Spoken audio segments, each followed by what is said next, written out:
everybody, and welcome to RiverCity-Media. This is Beyond the Booth. I'm the Howard Channing. Right below me is the regular guy on here, Coach Mr. Phil Harris from WQSB, and of course Beyond the Booth. Phil, how's everything going tonight? Doing well, doing well. Rushed in, got into work, did a little paperwork, and been communicating back and forth with Coach Varnadore a little bit. That I think we're ready to go.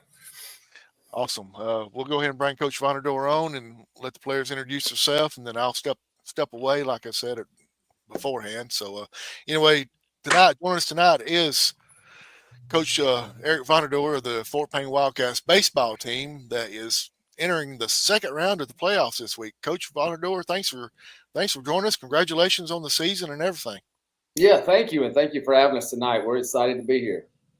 Well, I wouldn't get too excited until after we ask a few questions. It kind of goes downhill after the introduction. That's all right. We'll enjoy it while it lasts then. There you go. And not only do we have Coach, we've got several players, and we love having players on here because we do this stuff for the youth and to get their names out there, especially sports like baseball, because it kind of gets overlooked a little bit.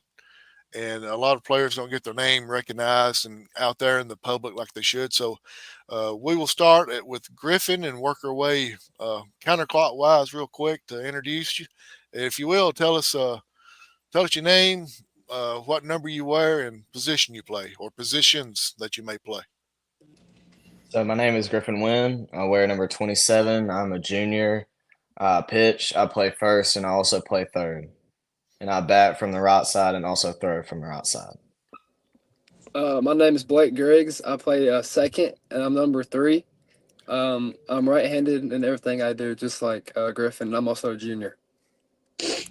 I'm Luke Patton. I wear number 2. I'm a catcher, right-handed, and I'm a senior this year. Malcolm Jackson. I wear number 22. I play first base. Just like the other guys, throw right, bat right, and I play first base. Awesome, guys. We appreciate your time. I know this is the most exciting time of the year for you right here because it's I know you enjoy playing, but this point right here is win or go home right now. And we were talking before we went on the air. Very seldom do you get to host back-to-back playoff series at home, but y'all are going to get to. Griffin, start with you and work our way around. How's that feel being able to play back-to-back weekends at home? Feels great, especially knowing we have a great community behind us, right behind our backs, supporting us through everything through this season. And it's going to be a great atmosphere Friday night, just like it was last Friday. Yeah, like Griffin said, I think it's going to be another fun night like it was last week. Can't wait to see it packed out again. And I think we play great on our home field, so I can't wait for Friday. Yeah, it's really nice to be able to play at home, not having to travel, 2 hours to Birmingham or wherever, and so just another night at home with your team. Like what they say, last Friday, the fans, they showed out, of course. I look up in Cat Corner, and there's about 30 people. I've never seen that many people in Cat Corner. And it's fun to play at home. I love playing at home just with the guys, so that's about it. Oh, Malcolm, you opened up a can of worms, Cat Corner. I've never been to a game at Fort Payne. What's the Cat Corner? So in left field, we have a deck and some grills up there. We got a group of guys they cook some good food up there. And my favorite, I'm just go with the chicken. Blake Oliver's chicken, some of the best chicken I've ever had. But it's a deck in left field, and it's attached to the facility in left field corner. And people just go up there to watch the game, hang out, just kind of like at a like you see it like a MLB game or something, just like a little hangout corner. Okay, awesome. That's cool. I need to get down there and check that out, especially if they got food down there. So Coach Varnadore can't hear now, so I'll be sure to mute his earphones where he can't hear. So if any of y'all played left field, have they ever threw y'all any food down there to eat during the game? I don't think any of us have ever played left field, honestly. Oh, okay. Yeah, none of these guys play in the outfield or play left field, but it is funny. They have tried to entice some of our opposing players that are left fielders with some food. There's been a couple of games that we've had some stoppages to handle some other issues that were going on during the game, and there were some of the dads that did offer some food to the left fielder, actually. And Coach, I kind of stopped the question before I got to you. How does it feel having back-to-back series at home? Oh, it's unbelievable. It is nice. It's definitely an advantage to us. Not only is it turf that we're used to every day, but just having we've got our schedule down pat. Being at home, we don't have to worry about the travel and worry about fixing all that other stuff. And being at home and looking, like the guy said, up and seeing all the community there to support us is a huge deal, especially this time of year. And you look for any momentum that you can get this time of year when you play quality baseball teams, and being at home, having the comfort of that, and then also having your community out to support you, gives you an advantage heading into the game, and that's something that we're really proud of and looking forward to. Coach, last question, then I'll step aside and let Phil ask everything.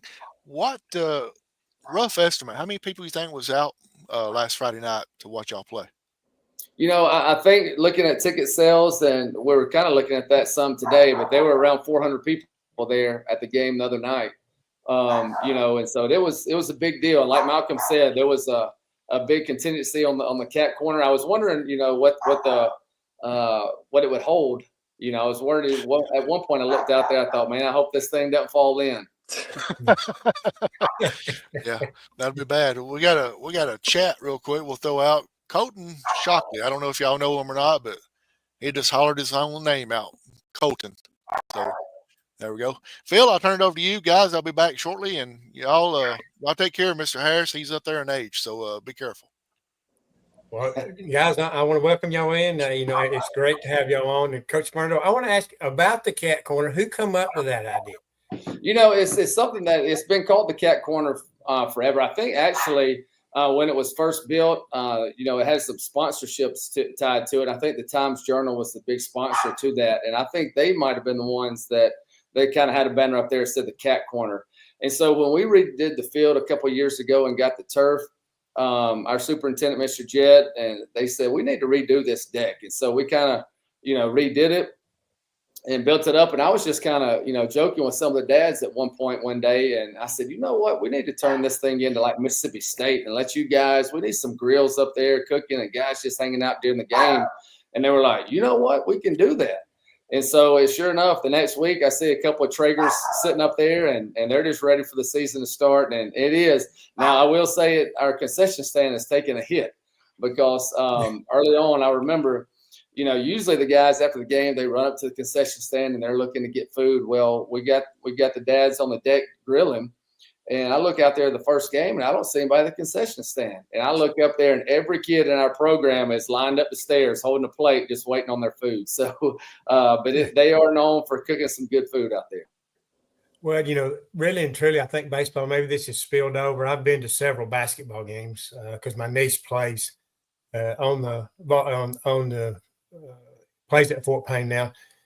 The student section, very, very huge. And, and when we've talked about basketball, everybody's kind of let the student section kind of do their thing. They don't script anything. Has that kind of spilled over to baseball? Because, anytime you can get in the other team's head, that's a good thing. It is a good thing. And unfortunately for us, we don't have – I wish we had another deck built in the outfield just for a student section because that is an advantage. Our guys will tell you, we go places and they have some students that kind of get after us a little bit, but it does add intrigue to it. And it is fun. But we do have a good bit of students that show up and they do get behind these guys and support them for sure. Yeah, definitely. So, well, Coach, I know we're talking baseball, but I want to back up just a little bit. Ask about your family. Of course, your wife, Amanda, you've got 3 children. Of course, Dax. And I know you're proud about this. Just sign a letter of intent to go play at Mars Hill. I know that's a big thing for you guys. That's one of them where he's been around the household. Now, all of a sudden, he's going to be leaving the nest. That's a good thing and bad thing. But tell us a little bit about your family. I've got a wonderful family that the Lord has definitely blessed me with. Like you said, my wife, Amanda, works at the high school with us. She's a counselor, and we've got 3 kids. Of course, Dax is a senior fixing to graduate, and Liddy is our middle child, and she's a sophomore at the high school and plays volleyball and is involved in track. And then our youngest daughter is a seventh grader, Lila, and she does track and cheerleading, so in volleyball. So we stay busy all the time, but it is such a blessing, my family for sure. Yeah, definitely. So, of course, we want to get back to baseball. Of course, that's the main thing. But it's kind of get to know you there, because if you was on, we would go a little more into the family thing. But it's about baseball season, and it's exciting time of the year. Of course, this is the first time you've moved on to the second round since 2015. That's a huge thing. And like Howie was talking about, getting to play at home again. Now, we know Garden Hill's got a good baseball team. And of course, you and I, we all know this. Getting that game one is very important. And I want to go back to last week. Y'all went against show, didn't have but a couple of hits, but made things happen and got that first win. And that was huge in that series last week. It really was. That first game on Friday night is huge for momentum. That's what the coaching staff, we were sitting down in the office today when the guys left, and we were just kind of talking about last week and the way these guys approached it. And it was just one of those things that, our guys are playing super relaxed right now, very confident. I challenged them earlier in the week. Last time we won the area and hosted the playoffs was 2021. And, and I thought there were times during that series against Springville that our group kind of played a little uptight because of the circumstances of it being the playoffs. But this group didn't do that. They're a veteran group for sure. We've got, 8 juniors and 6 seniors, but a lot of these have played since they were freshmen. And so there's a lot of varsity baseball games under their belt. And I think they just showed up. They took the challenge to heart. And we talk a lot about just playing the game of baseball, not necessarily the opponent, and not trying to make something too big or bigger than it is. And this group did a really good job of that. And we talked early on about momentum, in that game. And anytime you can get momentum early on that Friday night game one, especially at home, it does go a long way and to, kind of help you win the series. And I thought our guys did that. We competed. I kidded with them. Well, not really kidded, but I made the comment the other night that I think we lead the nation in runners stranded on base. That's been a problem of ours all year long. We do have some big time hits, and some of these guys have big time hits the other night. But we leave a lot of runs out there. But the other night we said we wanted to challenge Muscle Shoals as far as putting pressure on their defense and just making contact at the plate. We were able to do that, and some of that paid off and turned into runs for us. Yeah, definitely. So, of course, you had a great pitching performance in game one. Of course, Tyler Griggs, or Blake Griggs. I'm sorry, Tyler. I know your dad, so I kind of throw that out there every once in a while. But Luke had the cycle in game two. That's huge.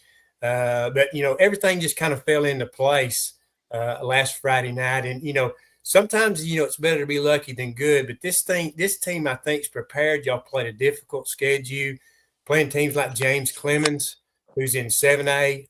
You're going to see good pitching. And I was wondering, Coach, if you kind of feel this way. I kind of feel this way in baseball in North Alabama. When you start the season, pitchers kind of dominate. But then as the season goes on, the players wise start catching up, and so you see a lot more runs scored. And then you get back to the playoffs, and the pitching is very important when it comes to these 3-game series. Yeah, I think for sure you're on to something. Early on the year, like you said, I think pitchers come out of the gate because hitting's hard just by the nature of it. It is very difficult, and pitchers have the advantage at all times, but especially early in the year. And I think if you look at our season, the way it's progressed, that's exactly how our season's played out. Our hitting has progressed throughout the year. Our team is hitting better right now. Knock on wood, I hope I'm not jinxing this, than we have, throughout the entire year. But our pitching has been super consistent from day one to the other night. Griffin pitched game one the other night. Brendan Oliver pitched game two, and we closed with Riker Engel. And our guys they will show up and they will compete, and they always give us a chance. And that's where the game starts, and that's the beauty about playoff baseball is it is a best of 3 series. Back when I was playing in the late 90s, the first 3 rounds were just single games. And so you could have that team that had that one dominant pitcher, and they would progress. They might not be the best team. And then now with every series being a best of 3 series, your pitching performance is obviously very important. And we always get great pitching from our guys because they stand up there and they will just compete. And I say this about Griff every time he goes to pitch. I don't think the moment ever gets too big, and he always gives us a chance to win. And the guys play super confident behind him. Yeah, I'm glad they went to these 3-game series because I can remember back in the days when Fort Payne was good in baseball, and they would run into an ace pitcher at Hearts or an ace pitcher at Etowah when Etowah was having their great days. And Fort Payne had great teams, but they would get eliminated because it was a 1-game series. Right. Yeah, it's definitely. I think it helps get the best teams through for sure. Yeah, definitely. So, well, of course, I kind of want to go to the other guys, but kind of recap the season, Coach. I know y'all kind of hit the skids in the middle, and I was talking to Heath Hambrick yesterday. He thinks Fort Payne's playing their best baseball right now. And again, I hope I'm not jinxing this, but I do agree with that. I think, and we had these conversations a lot throughout the year about we want to be playing our best when it matters. And there was a streak right there, right before spring break. We lost 6 in a row. We lost 7 of 8. And I think it's funny, now I think people around the program were panicking more than the people within the program, if that makes sense. I think the people in the building, we never flinched or hesitated because we just knew that sometimes that happens. And it wasn't like we were playing terrible baseball. We had our moments that we played bad within a game. I think, we've played 31 games this year, and I would say that we've only not shown up at the park, I think, 1 game. And I think that's a tribute to these guys, that they show up every day ready to compete. And there was just one day we showed up and, sometimes things just don't go your way and nothing went our way that day from, I think, our early mindset to the ending of the game. But other than that, we really have shown up to compete. And, when we were going through that losing streak right there, right before spring break, I told them, that at that time, 70% of our losses were to ranked teams, either teams that had been ranked or are currently ranked at that time. And so our schedule didn't help that.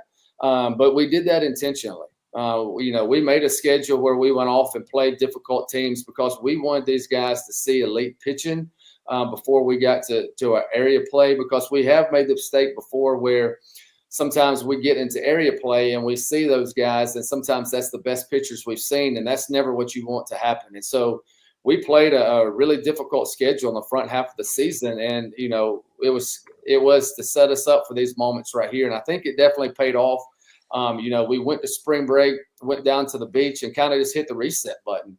And I texted a lot of these guys before we left and just kind of laying things out and of kind of where our season was and kind of where we're going. And every one of them were like, Coach, there's nobody checked out on this. We all understand the deal. And so they know that baseball is a long season. So it's one of those things that as long as you win the ones you're supposed to win, you can still earn these opportunities to be playing right now. And that's what we've done.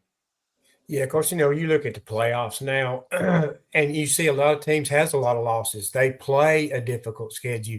You guys 20-11 this year, 20-win season, first time since 2000. Big thing. I'm sorry, you cut off. Oh, I'm sorry.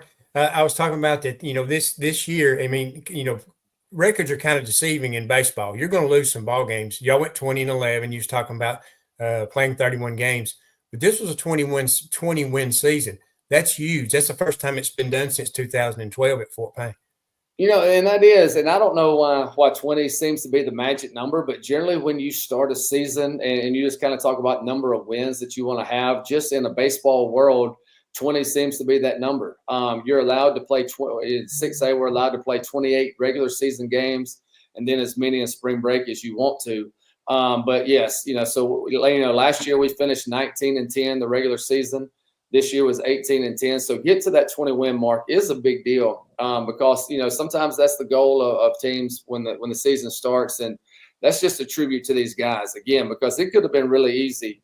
Right there in the middle of that schedule when we were dropping those games for some of these guys to go, I'm not sure if what coach has been telling us is correct because we're not getting the results we want right now. But they knew what kind of team we had, and so I'm proud for them to be able to get to that 20-win mark. One question I want to ask you, then I'm going to start going to the guys. talk to me about your staff, the guys that help. We often will forget about this, but the assistant coaches on your staff, who are they? How important are they? Oh, they're very important. I think they are the heartbeat of a program. Behind any successful head coach is going to be his assistants, and I think a head coach can only be as good as his assistants are. And we're blessed here to have some guys that are really they love baseball, they love Fort Payne, and they love these young men, and we're seeing that pay off. We've got Reed Jones. This is his second year here with us. Reed handles all of our hitting stuff. He's our offensive coordinator, if you will. And so, he loves baseball. He eats it up, and he's done a great job with these guys. And Jacob Croft is year one with us this year. Jacob's from Sylvania, so he's a kind of a local guy. And he handles all of our pitching staff, and he runs all that stuff. These guys have done a tremendous job, and that's what I told, Heath when he asked me about, the playoff win last week. I said this to him, and I believe it. I think that we could have sent our team out there on Friday night and without any coach in the dugout, and the same results happened. And I'm not saying that because of anything that I did. I think with the breakdown and the data that Coach Croft and Coach Jones and the scouting report that they gave to these guys all week long, I mean, we were prepared. Our hitters knew everything that their pitchers were going to try to do, and vice versa. Our pitching staff knew exactly how we were going to attack every hitter in that Muscle Shoals lineup. And, it was kind of laid out for these guys. And that was just a huge tribute to what the work they had done. And I was proud to see it pay off, obviously, for the guys. But sometimes as a coach, you want to see it pay off too, because there is a lot of, work that goes on behind the scenes. And those two kind of headed that up last week and did a tremendous job for us. Yeah, definitely. So, and I think what you're talking about is these guys become player driven rather than coach driven. They know their roles. They know they're going to pick each other up. And that's very important, because a lot of times you can just spend your time adjusting. They know what needs to be done. Oh, absolutely. Absolutely. And that's kind of the beauty about this team too, is this is a veteran squad. Like I told you earlier, these guys have played a lot of baseball games. And so, they're able to handle a lot of the stuff that we throw at them, stuff that maybe we haven't been able to do in the past with some other teams. This team's just different. And the first thing about this team is they just love each other. We talk about that. We're really intentional at Fort Payne about the culture of our baseball program. We want it to be different than other programs. We want it to be different than anything maybe they've done before. But first and foremost, this team just loves each other. And then they love baseball. And so they play this for all the right reasons. And there's no selfish motives. Every time we show up at the park, everybody is just for Fort Payne and just buys in to do the best we can for Fort Payne. And I think you're seeing that pay off for us. Yeah, and that goes back to with even all the way back to the administrative staff, all the way back to Mr. Jett. Fort Payne has really put a lot of money into athletics, the school board and all the administration staff, because everybody knows how important athletics are. Right? Like we talk about now, it's basically an investment, and these young guys need to have a special place to play. Interest. But Fort Payne's done a great job. New gym coming, new baseball, new turf on the football field. Everybody around the Fort Payne area is making it special to be a Fort Payne Wildcat. Yes, it is. And that's something that we take pride of. And that's something that, I try to tell our guys all the time. We really don't realize how blessed we are. When you see these other teams come in, and they just go on and on about our facilities, or even more so when we go on the road somewhere else and you look around and go, well, they don't have this, this, and this. It really puts in perspective what we have. And that was one of the things that we kind of did last Thursday. We had a team meal, and then we went back to the field and took batting practice. But, before we left, we kind of sat around the field. And that's what I told them. I said, just look at this place. There is, in my opinion, there's not a better setting to play high school baseball than on our field, especially at night right there at Fort Payne High School. Yeah, David. So I want to go to the guys. I'm going to let's go with Blake Griggs first, and I'm going to go left to right from what I see. Do you ever, when you hit the field, all four of you, I want you to answer this question. Do you ever kind of look around and absorb the atmosphere and cherish that moment, because this is a special time in your lives? Oh yeah, yes sir, for sure. Like you said, it's not always gonna or it's a special time in our life is not always going to be there. Like when I take the field, I try to soak up every moment because I'm a junior and I only have one more guaranteed year of baseball, so I don't want to take any moment for granted. So, like you said, look up in the stands and see the place, especially last week, packed out. It just makes me happy to be a Wildcat, but also I just take it each game at one game at a time, so it doesn't go by fast and I don't miss anything. Luke, your turn. Yeah, I mean, it's could be my last 4 weeks of baseball. I mean, it could be my last week of baseball. You never know. So it's kind of like every day. It seems like you just got to soak it up. I mean, not just. I mean, obviously the games you soak those up. But I mean, practice, just time in the locker room with everybody.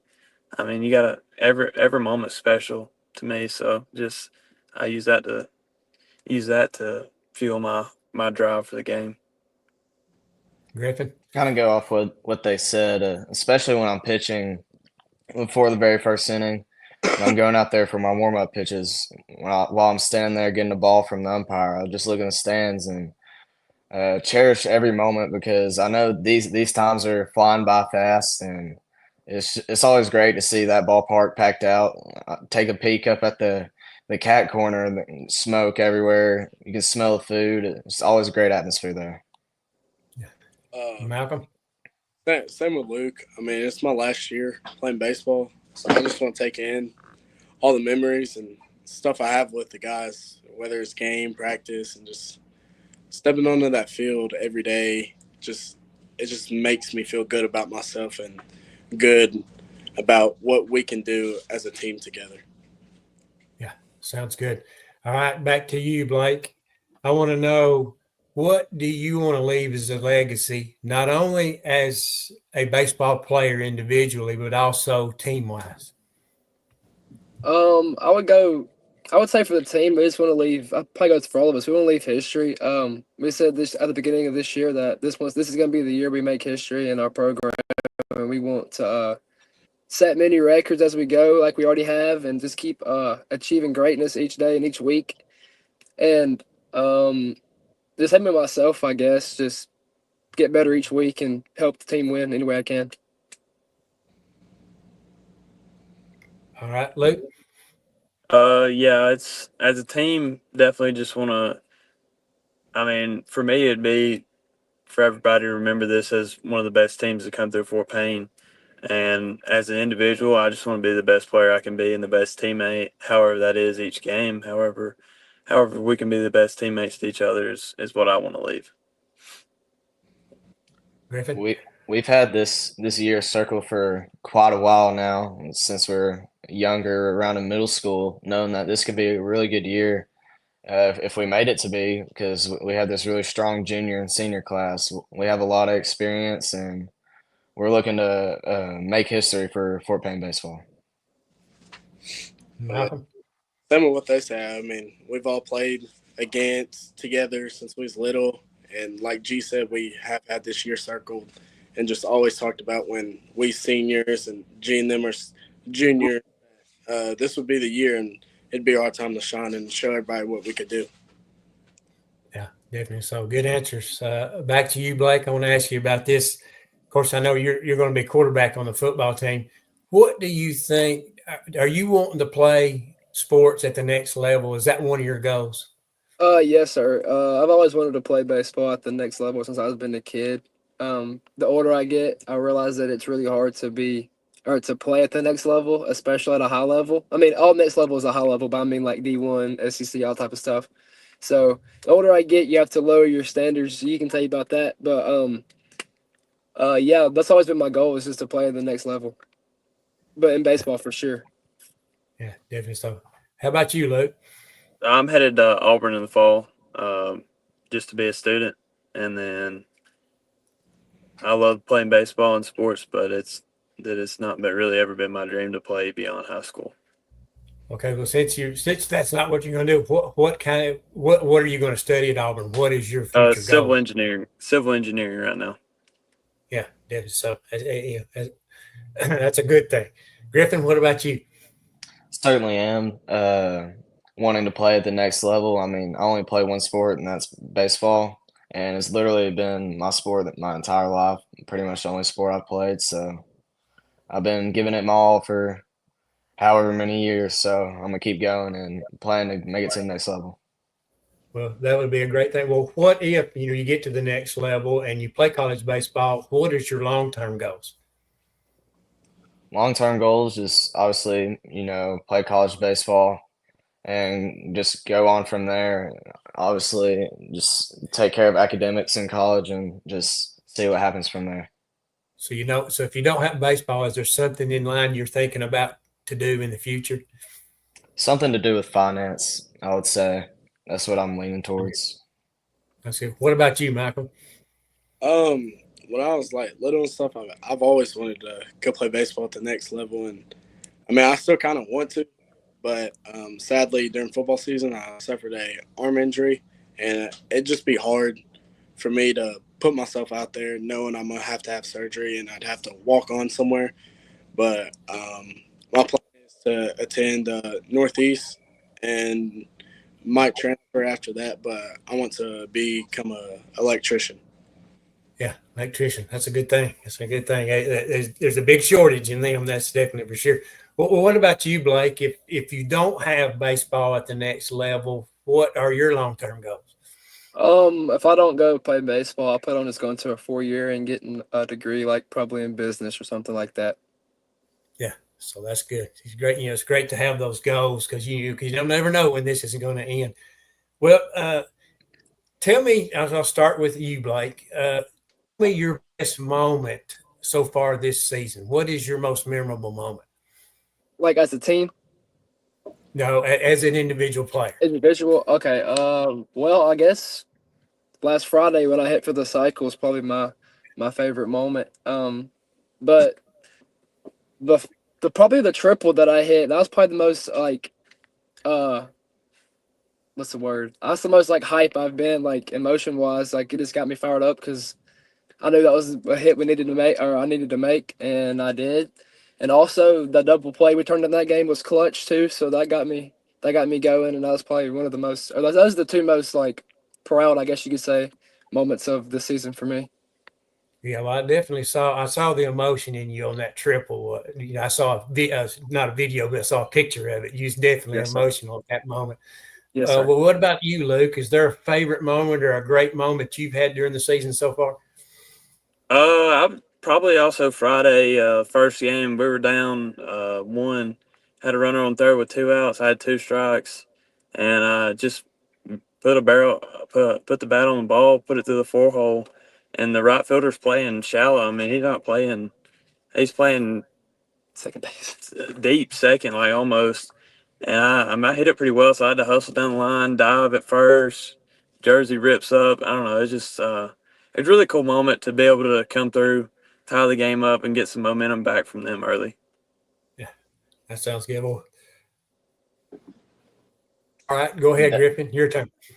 I would definitely say this past Friday, I think it was definitely one of my better performances. And at one point, we had second, third, 2 outs, and I think it was a 2-2 count.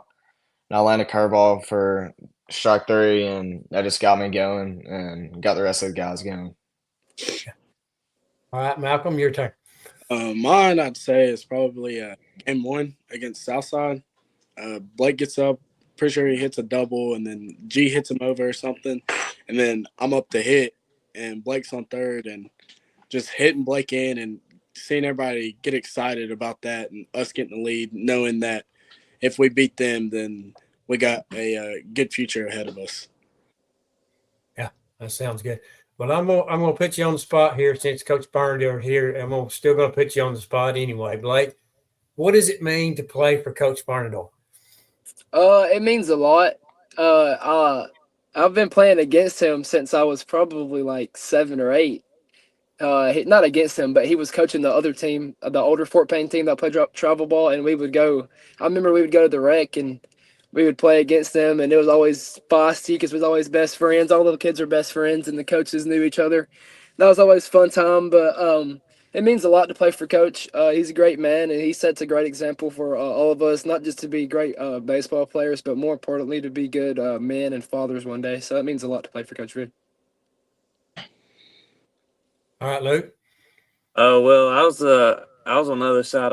He's been my coach since first or second grade, so I've pretty much grown up with Coach B and his family. So it's just great to have somebody you know so well and such a good guy to lead the program throughout all my high school. All right, Griffin. He's been a great coach to play for us so far, and just all the time and passion that he pours into us, not just me, but the entire team as a program. It's always nice to have a head coach that not just loves you as a player, but loves you as a kid, as a son, as if you will. So it's always nice. Malcolm. I'm with Blake. I mean, I was little. I joined on Blake's team in the 5th grade, and I sort of got to know him because pretty sure we scrimmaged Luke's team and stuff. And I mean, he's just been a good coach, and I always know that he's there in my corner if I need him. If I need him to come help me with something like at the house or just that, he's gonna come and help me. So. Yeah, that sounds good. Well, I'm gonna put you on the spot, Coach. Back to you. I want you to talk about these young guys. You're not going to have them too often much longer, and I know you're going to miss them. Tell us about the good qualities of these young men. What type of players they are, what their strengths are, and what they mean to you. Oh, I can't, really put into words what this group means to me. Obviously, with Dax being their age, as far as being a senior, when we moved here, we were in first grade, like Luke said, and Luke and Malcolm were in first grade with Dax. And so, I've grown up, if you will, at Fort Payne with these guys. We've done birthday parties and spend the night parties and travel ball parties. And, so we've spent an awful lot of time together. And so, this is, a very special group to me, for sure. Malcolm, means the world to me. Him and Dax and all these guys are some of Dax's closest friends. And so, I know them outside of just the field. And like Griffin said, that's really important to me is I don't ever want these guys, not just these here with me tonight, but anybody that's in our program just to look at me as a coach. I tell the guys every year at the end of the year, I hope they learned a little about baseball and a lot about life when they come through our program, that we focus a lot on that. But, these guys just mean the world to me. There's different qualities and strengths to all of them. We've got Griffin right there. I told you, one of our most consistent guys. He's just that steady rock, really, of the program. Him and Malcolm both, they're just every day, they're just there. And you know what you're going to get from them. Luke he's kind of stepped up this year and become maybe the mouthpiece of the program, if you will. And that's something that's super important to me. We started leadership council this year. Luke's a part of that.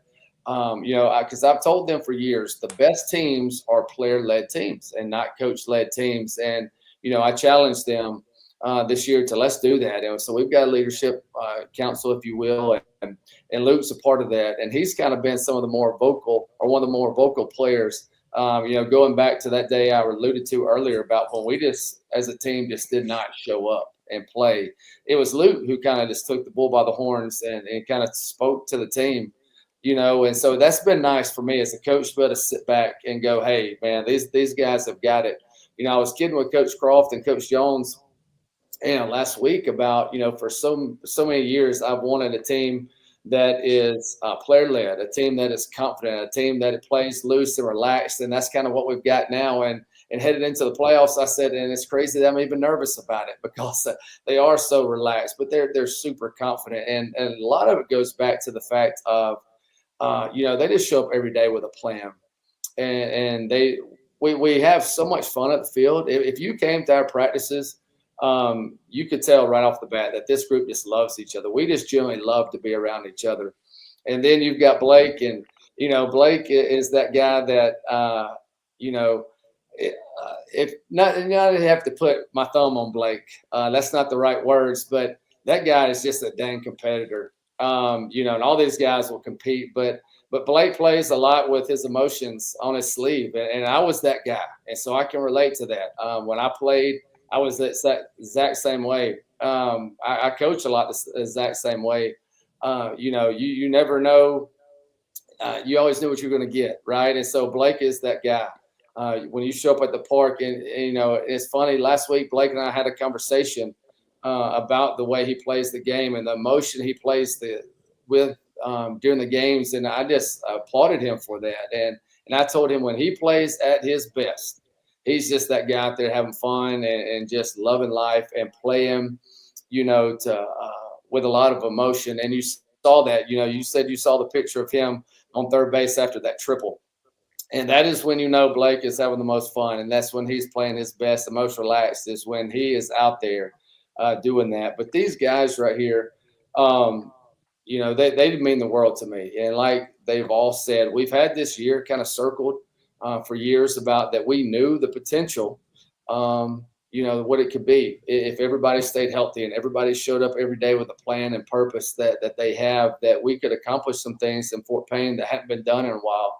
And that's what I've told them over the last couple of weeks. Even when we won the area, you want to be excited about it, and we were, and you want to go, all right, we checked that box and we're done. But it wasn't that. It was all about earning opportunities, and that's what I keep challenging them is every day. Let's just keep earning opportunities, and that's what I told them after we beat Muscle Shoals the other night. I said, as fun as this is, all we've really done is earned the opportunity, and sometimes that's a hard place to be because you do want to stop and just soak everything in, but we're just not satisfied with we just check that box. This is a group of competitors, and this is a group of young men that are winners. And one of the conversations we had last Thursday night after batting practice on the field is I alluded to how this didn't start just right now, and this didn't start just a few weeks ago. These are conversations we've had for years. And this is conversations we were even having back during football season. The majority of our guys play football, and we would have these conversations about this right here is helping set the stage for a good spring. I'm a firm believer when football gets off to a good start, it sets the tone for the entire school year to get off to a good start. And I knew that when those guys went from 0-2 to 8-2, then 10-2, and made that playoff run, that it was going to spill over to the spring because these guys just know how to win.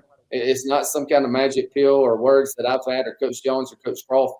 These guys, at the end of the day, are just winners. The young men in the program are.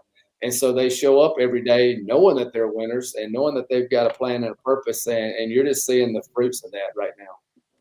Yeah, definitely. So, of course, a lot of these guys played football and of course I know we're in baseball, but it was a magical season for that football team, first time getting to the semifinals, and held their own against Oxford and had opportunities. And it was a magical season. And I know the Fort Payne community really enjoyed it.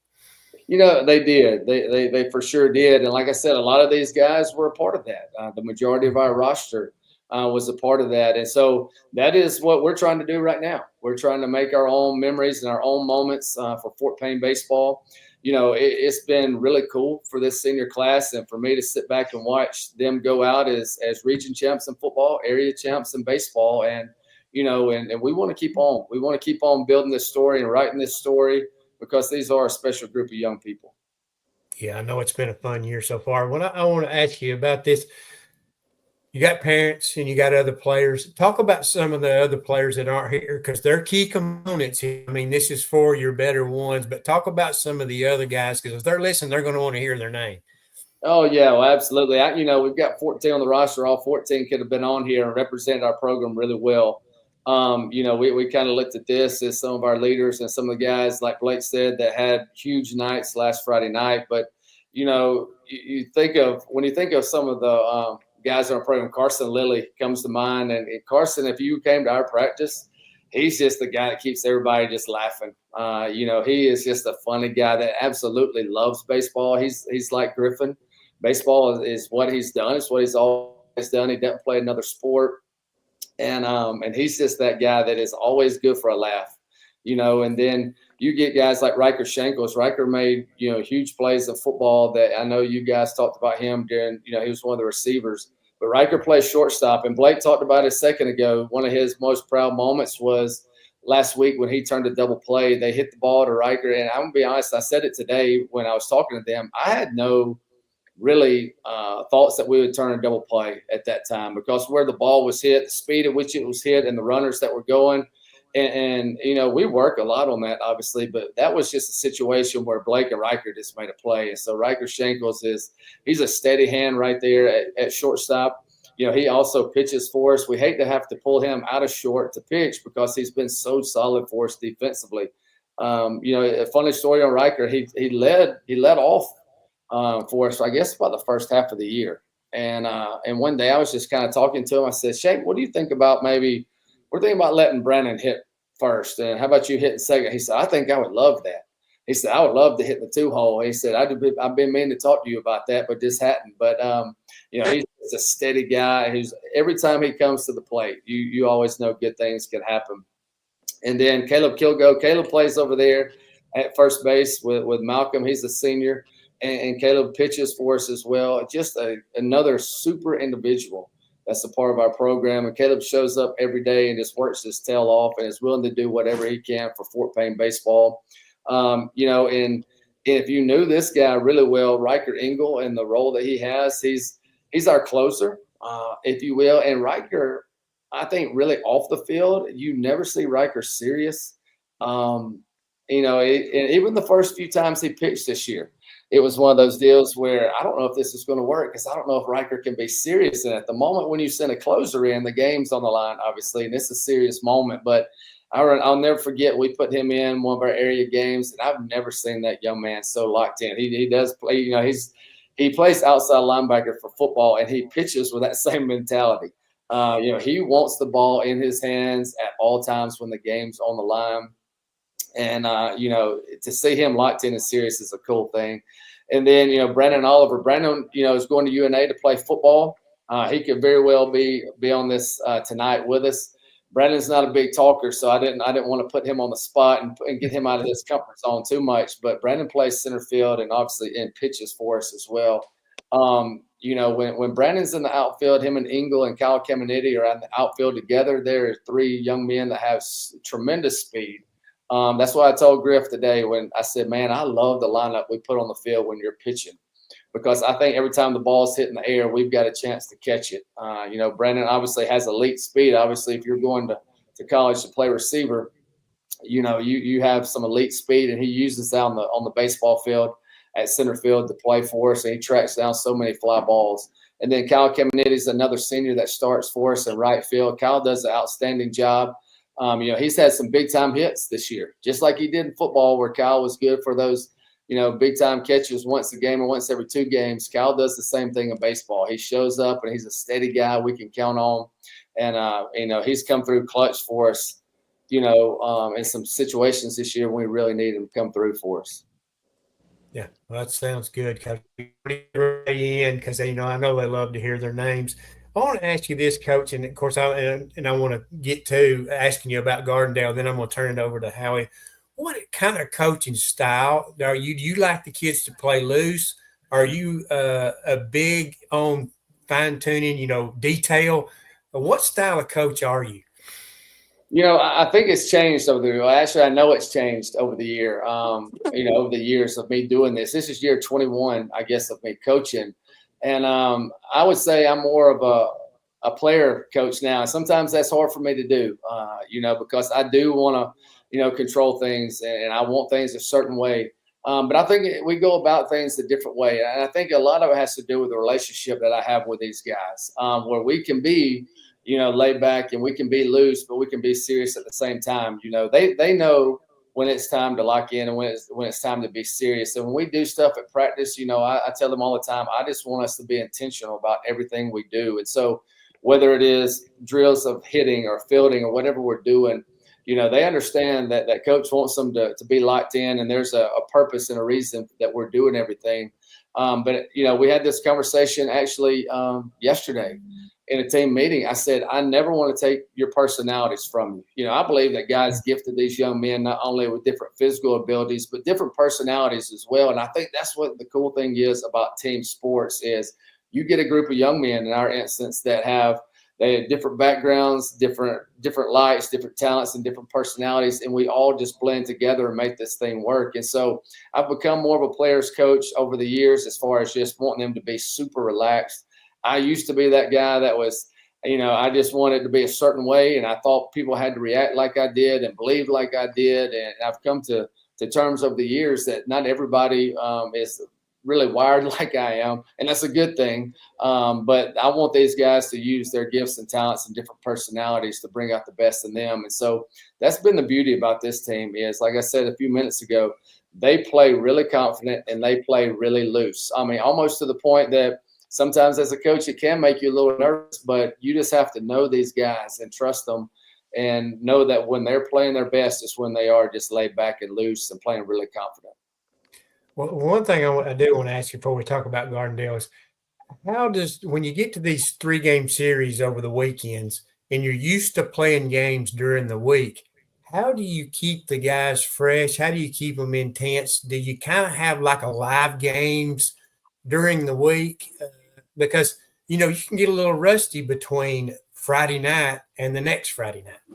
You can, and that's the cool part is we kind of laid out every day is different, and we really practice is different right now than it has been all year long. Instead of trying to fit everything in one practice, we are more of today is a defensive day, today's an offensive day, so we're more specific about what we do.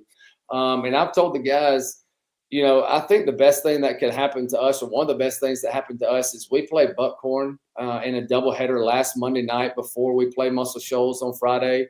Buckhorn, the rankings came out that day. They got 6th and 6A. They're a very good baseball team. Actually, a team that we could play if we're both fortunate enough to win this week. We would match up and play them again.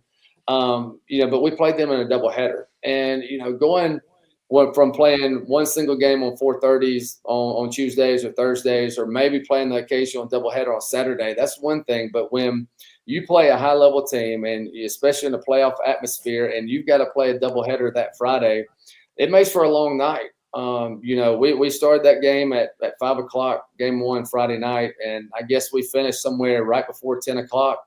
And so you're asking those young men to be locked in for 5 hours. Not only physically is that taxing, but mentally too.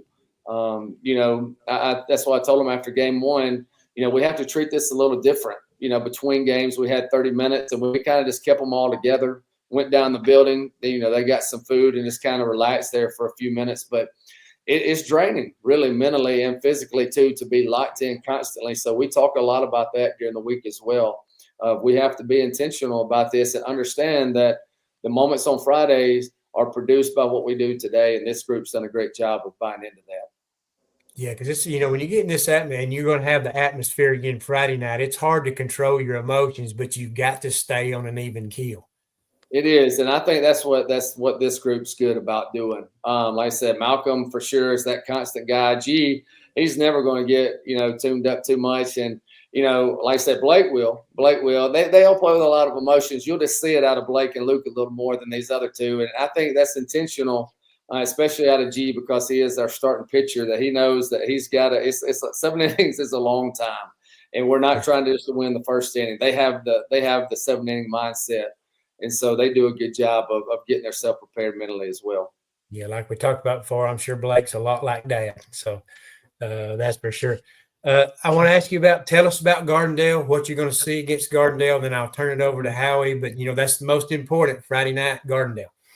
It is, so we're obviously excited to play them. It's an unfamiliar opponent. We have not played Gardendale in years, so it's not, we don't play a lot of the same teams. And so when you get into the situations like this and you don't play a lot of common opponents, it is fun just learning about them. So we know they're going to be a solid team. They're led by a young man that's going to Auburn, and Caden Combs, and he's going to play first base for him. He's probably going to pitch for him as well.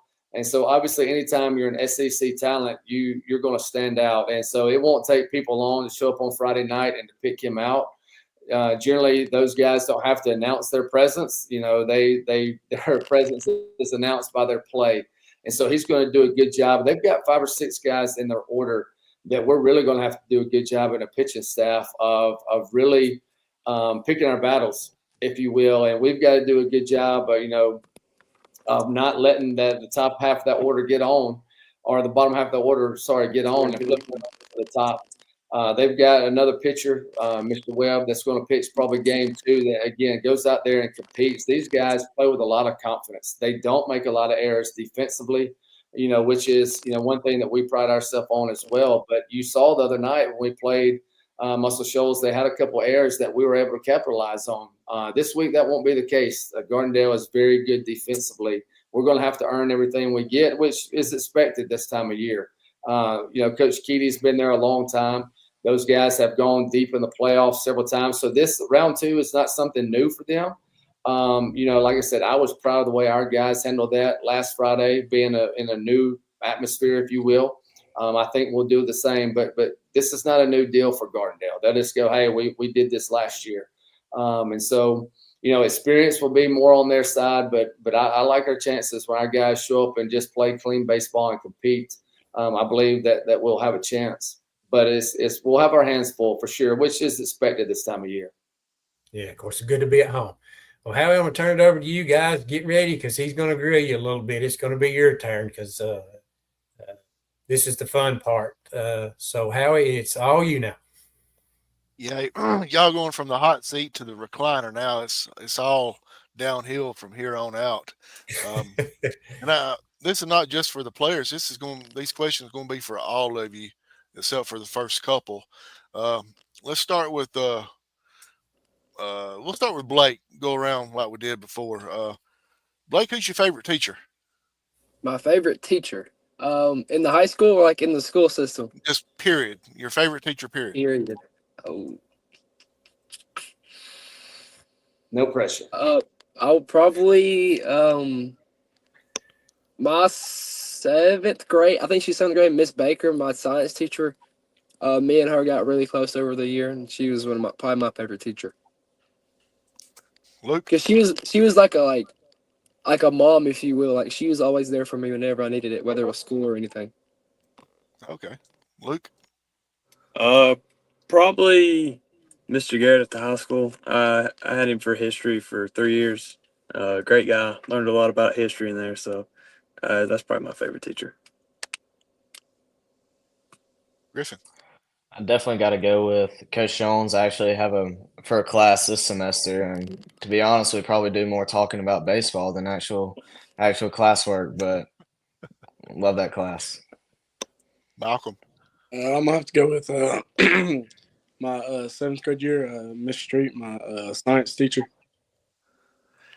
I'm assuming y'all are all still going to school. I know a lot of people does homeschool or does some homeschooling or has most of the classes over. So I made an assumption that y'all are all still going to the school.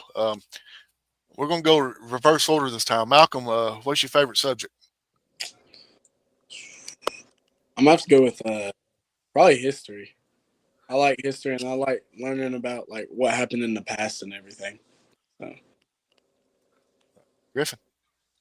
Got to go with math. I'm definitely better with numbers than I am words. Griffin, before we move on, they're calling you G. Can I call you G as well? You can, yes, sir. I appreciate that. Luke. I'd say history. I enjoy math, but I like my history as well too. I'm for sure an English guy. I'm the opposite of Griffin. I hate numbers, and I'm good with words and stuff like that, I guess you could say. So I'm for sure an English guy.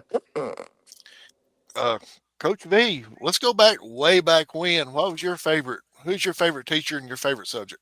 Oh, my favorite teacher, I would say probably Miss Adair. She was my 4th grade teacher. She had a son that was my age, and so we were best friends and spent a lot of time together. But I loved that class. My favorite, I enjoyed math. I did. Of course, I don't use math now, but as far as one of the core subjects, I would say I was more of a math guy. G, what's your favorite part of playing baseball? Definitely just being able to compete on the mound. I love pitching. I've been doing it ever since I was old enough to, but definitely love pitching more than hitting. I think it's a lot easier in my opinion, but just a chance to each time I have an outing, know I have control over the game for the most part is a great thing to know. Malcolm?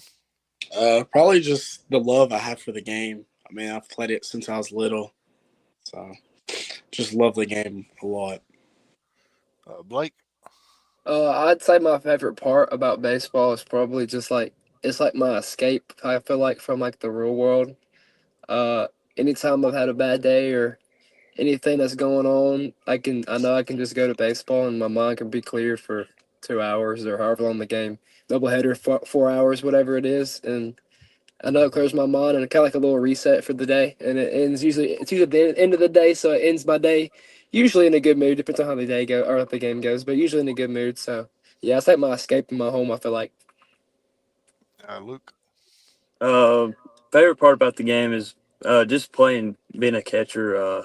You can have such a big impact on the game, good or bad. But it's just you get to touch the ball at almost every single pitch, and so it just keeps me engaged during the game. And it's one of those positions. It's a tough position, but I wouldn't want to play anywhere else really.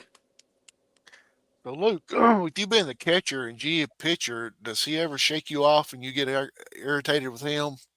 No, I usually don't. He don't usually get to shake me off. I might shake Coach Croft off every now and then, but he might not get excited about that. But no, he will sometimes. But yeah, me and G have pretty special connection. We've This would be year 3. He was a freshman and I was a sophomore, and so we've had 3 opening days together. So it's been pretty. We have pretty special connection, pitcher catcher wise. G, when he throws the sign up, do you just like, why is he throwing that up right now? So I have confidence. Whatever Coach Croft calls, and whether it's a curveball in the dirt, on an 0-2 pitch, I know Luke's going to block that ball up. I never have a doubt that he's going to let that ball get past him. So I always have confidence no matter what pitch it is. You know, something y'all don't know this, but I actually coached Coach Jacob Croft in the 6th grade basketball. Uh, he was a athlete, period. I mean, he was a three sport star at Sylvania, and of course, his main thing was baseball. So, G, you know, he's a pitcher. He got up to around 90 something on his fastball. Do you ever challenge him every once in a while with a throwing contest? I don't. There's a few times in the year he jokes around about us getting in the box and him getting on the mound, but he never wants to. So Coach V, why don't you hop in the box one time and let Jacob throw you a couple? Yeah, I might let his arm get good and tired, and we'll do that. So let me ask. We'll start with Coach V. Coach V, your favorite college team? Auburn. Malcolm? Probably Alabama. G? Alabama. Blake? Auburn. Luke? Well, I'm a Bama fan, but I'm attending Auburn, so I guess still Alabama at the moment. At the moment. So, Coach V, how does it feel to have in-laws that are roll tide every day and twice on fall Saturdays? Yeah, I mean, it all makes for some interesting times. Obviously, the Alabama Auburn dynamic in this state is, you can't get away from it. You're just born one or the other, and so it is fun. It's fun. Amanda was actually an Alabama fan when we first started dating, and then we went down to Auburn, went to school and finished school up, and I'll never forget the day we're on campus, and she said, "You know what? I just love this place," and she became an Auburn fan, and I think that hurt Stanley's heart a little bit, but he's good with it now. That was going to be my question. How did you convert her over to an Auburn fan? Because you can't go into I've been in their house many a times. Me and Eric graduated together. We were friends, and I'm just wondering, how did you convert her over to an Auburn fan? Well, it's probably a lot like Luke's going to do. I mean, when you get down there, Auburn's just a special place, and the Lord just works on you, and you start saying War Eagle before you know it. I don't know. I've been down there a few times. It ain't never made me want to say it. But, Hey, no, I'm a Tennessee fan, but if I had my choice, I love the Auburn campus. It's one of the greatest places there, and the people down there are just wonderful, great. Because I've been down there a lot, and it'd be easy to get hooked in down there. so let's go real quick speed round. We'll start with Coach V. Favorite food, favorite place you like to eat? Oh, favorite food, I'd say steak. Man, I don't know favorite. I don't have just one go-to restaurant. I guess it depends on what the mood is or what kind of food we're having that time. But steak would be my go-to to eat for sure. Malcolm? I'm same with Coach V. I love me a good steak. I mean, I'm a pretty big boy. I eat a lot of steak. So let me ask you, how do y'all like y'all steak, Coach V? I'm medium well, so I know a lot of people say that's too much, but I'm a medium well guy. Malcolm?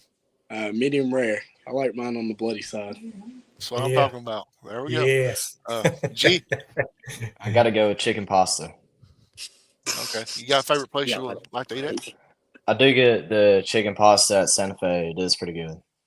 Okay. Malcolm, I didn't ask you your favorite place to eat at. Mm. Besides my mama's house, Hey, that's the only answer I got to hear. We'll move on. Yeah. Blake? My favorite food, probably just any Mexican food. I'm a big Mexican food guy. And my favorite restaurant is for sure Mi Casita in Fort Payne. Okay. Luke? Oh, I don't know.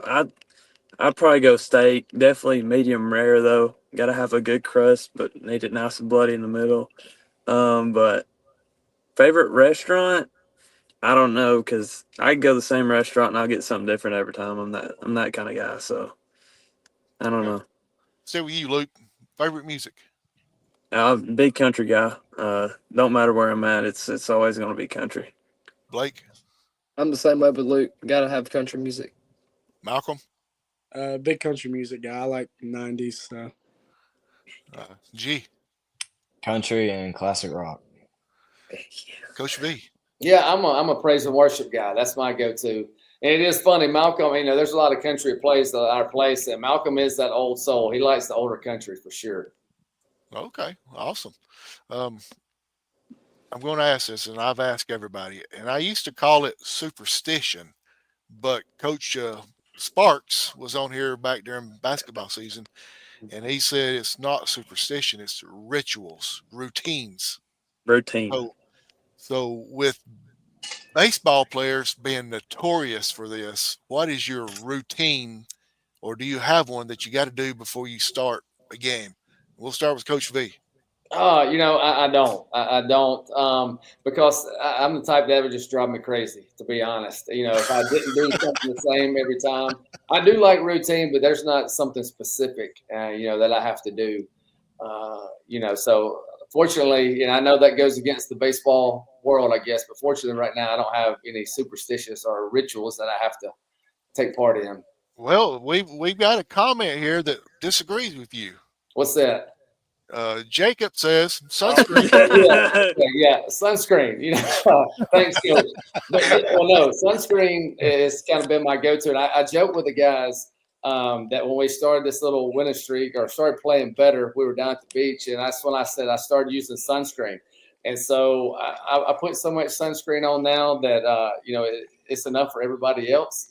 There was one game that was even pretty cold. I had a hoodie on and I still sprayed sunscreen. But so I guess sunscreen is right. So Jacob's right, sunscreen. Luke. I don't know. I feel like I don't have superstition, but I definitely have a routine that I go through every day. All the way from before the game to when I go out in the field. I have a big stretching routine, bands and plyo balls. But I'd say it's even down to this when I take ibuprofen and how much I take before the game. It's all the same every time. Malcolm. I am superstitious. I have to wear the same socks and same undergarments. But You do wash them, right? You do wash them. I wash them, but Yeah. I have to wear my wrist tape and my eye black, and I just have to put everything on the same I did past games. So G, you're muted, but go ahead. I really don't have anything superstitious, but definitely with warming up before I pitch, it's usually the same thing. It's just kind of a feel good thing with getting warmed up and all that. So Blake. I'm a very big superstitious guy.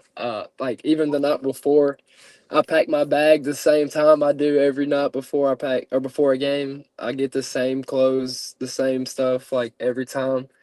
And then for the game, like it depends on if I do good like the game before, I wear like I do the same like accessories and all that stuff and like socks and all types of stuff like that. But if I do bad, I switch it up. So if I do bad one game, I might not wear eye black or something like that. But then, like even before I get in the box, I do the same thing. Listen to the same music before the game. So I'm pretty superstitious, really superstitious. So what time will you be packing your bag come Thursday night? It's about 9 o'clock, somewhere in there, right before I go to bed, so I don't forget anything. And what time will Coach V be putting his sunscreen on come Friday? We'll go out probably about 4:10, so probably about 4:05. You can come in the building and get coated with sunscreen. Yeah, I just hope it's not raining. I hope we get to use sunscreen Friday for sure. Yeah, absolutely. We appreciate y'all coming on, guys. We're going to finish up real quick, let y'all get out. Appreciate the time. Best of luck come Friday night. If any of y'all can hook me up with the cat corner with the food up there, let me know, and I'll be coming down there to eat. And so, Yeah, you definitely need to do that. So Tyler Griggs and Blake Oliver they're the guys. They're the chefs, if you will, of the cat corner. And like Malcolm said, I mean, Malcolm swears by Blake Oliver's chicken. So I've never had anything that came from the cat corner that didn't taste good. So that might be some of your new favorites for sure. So I may be down there come Friday, unless it rains. I'm not a guy that likes being out in the rain. Phil gives me a hard time because of on Friday nights, if it's raining, I don't go to a football game. I sit at the house. I'm not going to get wet. I'm sorry, but Hey, don't feel bad. I stay in the studio on Friday night, so I don't go either. So, before we get going, one more quick question, and then we'll let y'all get going. Appreciate y'all joining us tonight. We've had a huge viewership tonight. So, the last question, G. I know that's kind of a small nickname for you, Griffin, but this is for all of you.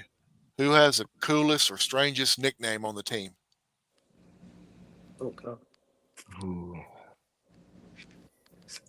We have a left fielder, Jaden Jackson, and some people call him Jay Sean. No, it might be was he a sophomore? Yeah. Sophomore. He went to Coosa Christian for a year and he came back and his name's now just Coosa. Good deal. Coach B, you got I know coaches have nicknames for players. They may not call them by their name or let them know about it, but do you have a nickname for somebody that they don't know about? Oh no, but a lot of them do have nicknames. That's why when I said Griffin a while ago, I think that's probably the first time I've ever said his name. It's always just G, So, but everybody knows what their nickname is for sure. Okay, awesome. We're going to let you get out, but we never let anybody get out of here without giving a shout out to whoever you want to. So let's start with Malcolm. Shout out to You gave a big shout out to your mama talking about her cooking earlier, but cooking is good. Just the community and them coming out and watching us, and it'd be nice to see y'all come out and watch us again this Friday. So absolutely. Blake. Shout out my mom and dad, and my sister. They're my biggest supporters. And like Malcolm said, the community, y'all show up for every sporting event, whether it's football, baseball, anything, y'all always there. So it don't go unnoticed, and we appreciate that. So hope to see y'all there again this Friday. Awesome. G. Shout out to my mom, always there, taking off work when she can to get videos of me playing on the field. Luke. Definitely shout out the family. They're always there, always wherever and do whatever I need. And I'll just shout out the rest of the team that's not here, but just got to shout out the boys every once in a while too. The boys. Absolutely. And of course, last but not least, Coach B. Oh, my family for sure. Shout out to them, and then you guys, for having us on. That's when Phil texted me this weekend. There was never a doubt that we'd do this. Anytime we can try to help promote Fort Payne baseball, we want to take this opportunity. So we appreciate you guys having us on, and so a shout out to our guys who have really just bought in and earned this. This is not moments we take for granted. That's why I try to tell them all the time that there are few people that get to do what they're doing right now and that are still playing. And so we're fortunate to do that. So shout out to our team who have bought in and keep doing things the right way. We want to keep on winning. Awesome. Guys, I hope y'all didn't have any girlfriends because y'all didn't shout them out. So maybe they're not watching this and maybe you won't get in trouble. No. No, I don't think so. We'll be all right. Yeah, we good. Let that know the role. Yeah. Oh, okay. Uh-oh. He's really in trouble now. Yeah, you can tell that. Hey, coach, you can tell they're not married. That's right. Yep. That's right. Yeah. Hey, we got a proud mama on here. Kathy Yeah, that's my Varnadore. mom there. Yeah, Proud mama here. absolutely. We appreciate y'all joining us. Can I get y'all's word that here in about, let's say 4 weeks, y'all come back on holding the blue trophy? We're going to try our best. Absolutely, we 100%. can. Yeah, we would love to do that for sure. But when y'all come back on with the blue trophy, it's see-through now, but we want Coach Varnadore to hold it up during the whole interview like this. Yeah. We can see him through it. Yeah, I think I could for sure. Awesome. Great deal. Phil, do you have anything before we let these young men and Coach V go? Not that Coach V's not young, but There's one thing, I wonder if you guys can tell me this. Is there one certain thing that Coach Varnadore says, like some kind of phrase or some kind of something he'll yell out at you that will kind of make you laugh at times? It don't make me laugh, or it kind of does in the moment. But every game, no matter who's hitting, where they're hitting, what order they're in, who we're playing, Coach V's always yelling. He yells, "BG coming at you," or anything like that, and it always gets my attention. I kind of laugh because he's been doing it for the past 3 years. But Or he'll say, got to be good right here, Luke, or something like that. Every time it's like 0-2 or like 2-strike curveball or 2-strike changeup, something like that. Any 2-strike pitch. G, you have anything? Yeah. Definitely when I'm on the mound and when I'm definitely ahead in the count, like 0-2 or 1-2, just yelling out, "Be good here." Just nothing too good for the hitter to hit. Same with Blake. Coach V just, it's like he can see the future. He just knows the ball's coming right at us. And he says one of our, usually the ball comes right at us. So, yeah. I lied to you with Phil bringing that up. I do have one more quick question. Okay. Who does the best impersonation of Coach V that Coach V don't know about? Oh, he just turned off on his stuff. It's done. Somebody doesn't. No, it's not me. What do you think, G? Who do you think, I G? don't know. Number 6. I don't know if number Yes. 6 is I don't know if he's the most accurate, but it's the most funny impression. That's for sure. It's Carson Lilly. Carson has the funniest impression. That's for sure. Coach V, Or you Rocker need Ringo. to ask him. You need to ask him tomorrow if he will do it for you. Oh yeah, I'm sure he would. Like I said, Carson's the one that kind of keeps us going. It's always on the light side with him for sure. Absolutely. Hey guys, thanks for joining us. Y'all could have been doing anything else, but y'all joined us tonight. Best of luck come Friday night. And before we get going, Coach V, we almost forgot one thing. Tell us about the Friday night first pitch and everything. First pitch, yeah, we play Gardendale, host them round 2. We play at 5:00. So game 1's at 5:00, and game 2's immediately following that. It'll be around 7:30. Awesome. Phil, You you want have the whole anything? community? You want the whole community there? Absolutely. We want everybody there for sure. That's what I told the guys. This thing kind of builds week to week. And so we hope some of the people that maybe couldn't make it last Friday will be there this week to support these guys. They've definitely earned it. Yeah, Chase this is a Wynn special says super time proud. for them. I've been through this, and it is a special time for them. That's for sure. Guys, best of luck to you. If y'all stick around just for a second, we'll get off the air and we'll speak to you just for a couple more seconds. So don't go. But for Phil Harris, I'm the Howard Chaney. For Coach V, Luke, Blake, G, Malcolm, this is Beyond the Booth. Good night and God bless everybody.